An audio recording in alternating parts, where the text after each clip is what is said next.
Еще недавно с этого экрана в режиме нон-стоп демонстрировалась реклама. Местные магазины, автосервисы, службы такси и прочие сутками зазывали горожан воспользоваться именно их услугами. Теперь навязчивой агитации пришел конец. Видеоэкран решено демонтировать. Разрешение на установку и эксплуатацию рекламной конструкции закончилось в 2015 году. Это первая конструкция, которая демонтируется за пределами муниципального образования города Сыктывкар. Данную работу мы планируем проводить на постоянной основе. На сегодняшний день выданы предписания по демонтажу незаконных рекламных конструкций.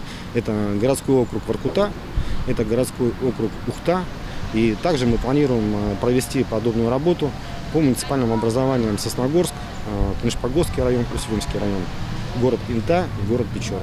Объем незаконной рекламы в Коми достаточно высокий. На сегодняшний день специалистами учреждения уже выявлено 285 рекламных конструкций, установленных с нарушением законодательства. Цифра, к слову, не окончательная. Работа продолжается. Как отмечают в самом казенном учреждении, задача, которая стоит перед организацией, это наведение порядка в рекламном бизнесе. Ранее комплексно этим вопросом в регионе никто не занимался. И именно поэтому сегодня возникает так много проблем с незаконно установленными конструкциями. Причем практически во всех муниципалитетах. Я одно могу сказать.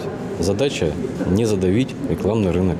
Задача упорядочить его.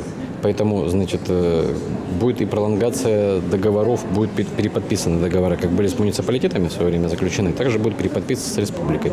Больше всего нарушений в столице. Здесь же пока и самое большое число демонтированных конструкций. Всего Коми-рекламой выдано 90 предписаний на демонтаж. 17 уведомлений размещено в средствах массовой информации, в том числе и на сайте учреждения. Они касаются исключительно тех объектов, владельцы которых не установлены. В случае, если они так и не отзовутся на объявление, по прошествии времени все они будут демонтированы. Впрочем, такие случаи, как правило, единичны. Собственники стараются убрать свои щиты, арки и стенды самостоятельно. Собственниками рекламных конструкций добровольно были по предписаниям были демонтированы 24 рекламных конструкции. И 7 рекламных конструкций демонтированы подрядной организацией по договору, заключенному с учреждением. Это те самые конструкции, которые стояли в центре столицы на кольце, а еще арки по трассе Сыктывкар-Ухта. К слову, в «Жемчужине Севера» тоже уже была демонтирована одна из конструкций, причем добровольно собственником в поселке Шудаяк. Как отмечают специалисты Коми-рекламы, пока эта работа еще только набирает обороты, нарабатывается опыт и практика. Впрочем, инструменты для успешной реализации поставленной задачи у казенного предприятия есть. Только штраф за установку без разрешения для юридических лиц от 500 тысяч до 1 000 000 рублей. Считается, такие суммы мотивируют лучше всяких распоряжений. Любовь Лапина, Денис Хузин, телеканал Юрган.